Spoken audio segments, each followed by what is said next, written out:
And some of you may be asking, kind of the next question, which is, what are the best food sources of protein?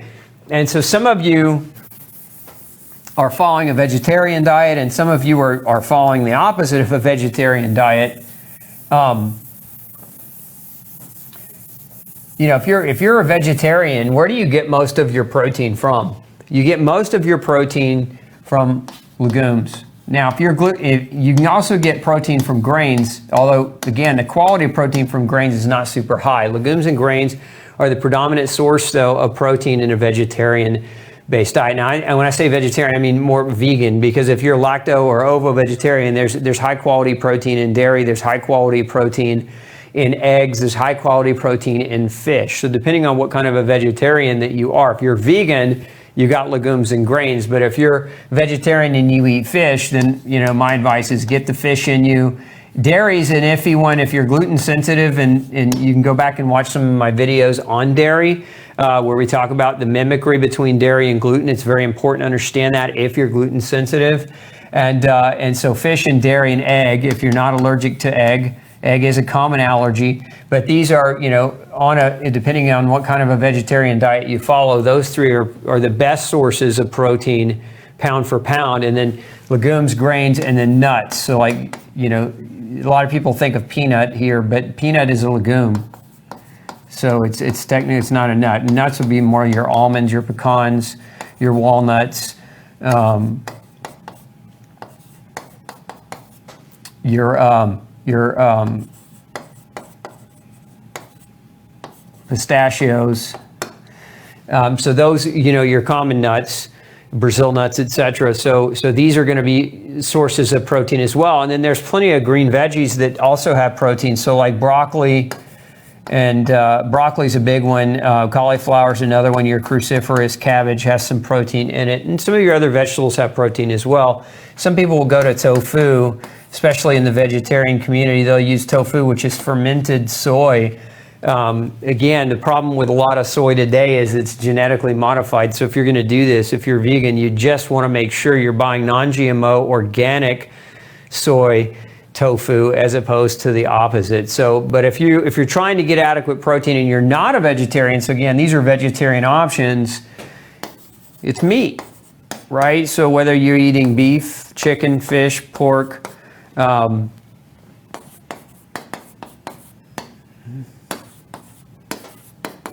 wild game,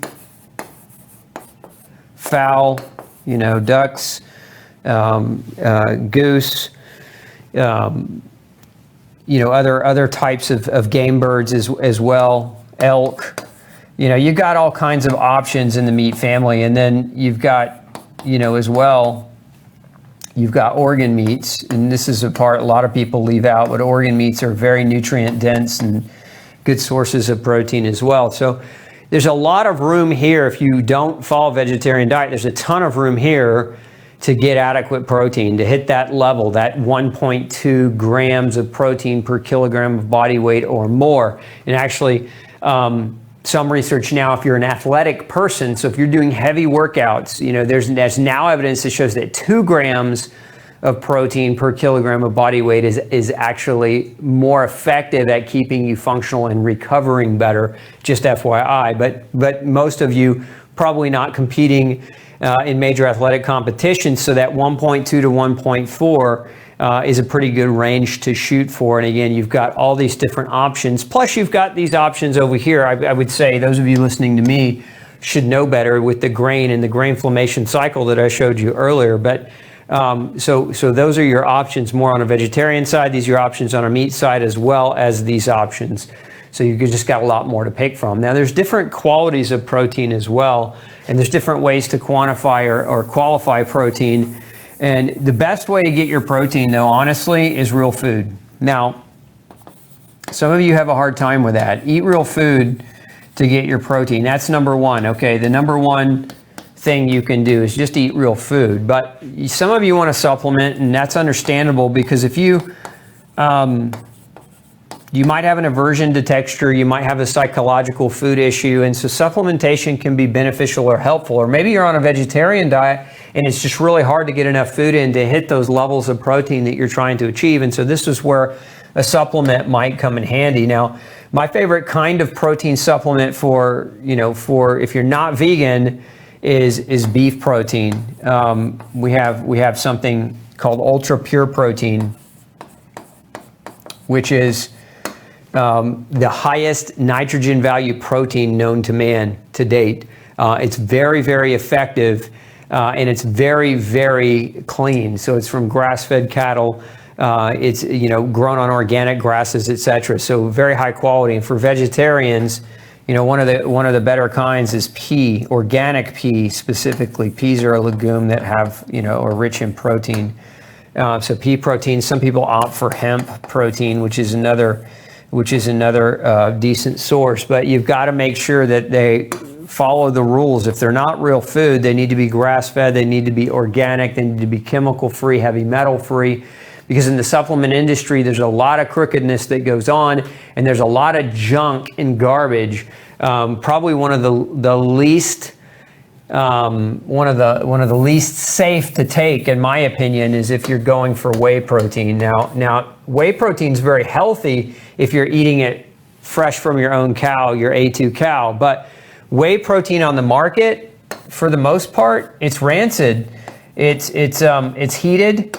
It's high heat production, and so the protein is denatured, and what you're really left with is rotten protein. I mean, that's the whole thing. And so, yeah, there will be some protein value to it versus having no protein at all, but it's not good for you.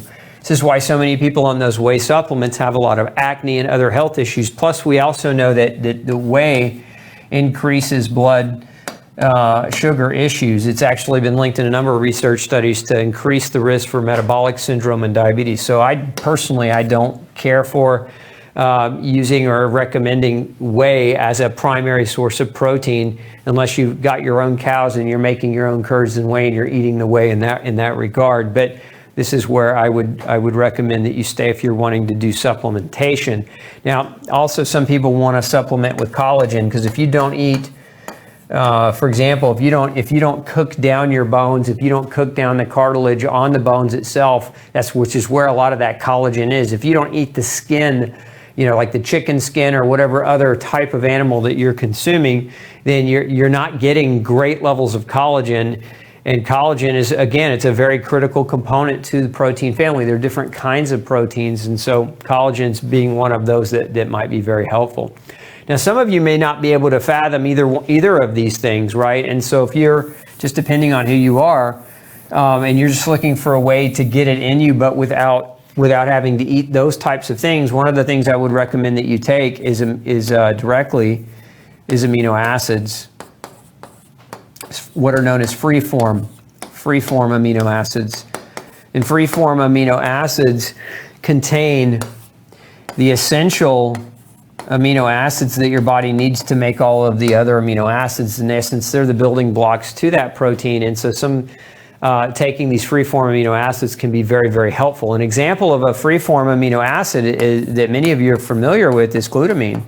Many of you probably take a glutamine or have taken a glutamine because it's notorious for helping with things like leaky gut.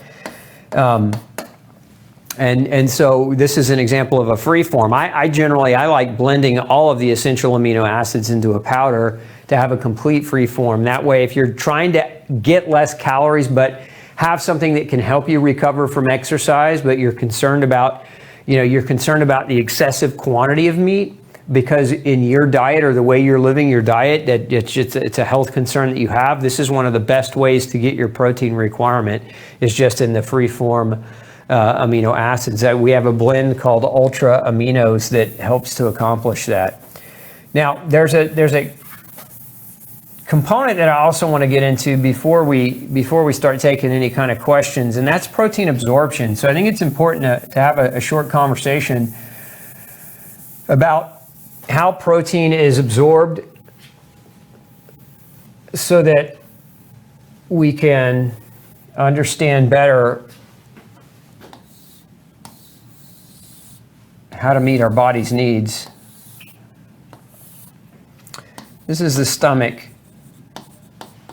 And so your esophagus and the food is coming down, right? So the food that contains the protein, right? And so a lot of your protein digestion occurs in the stomach.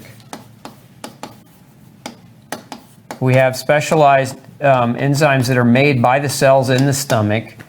Not digestives, but digestion, sorry. So we have pepsin, and pepsin is one of the major ingredients that helps us break down acid or a protein. But we have pepsin, and we have acid, and this begins the process of protein breakdown.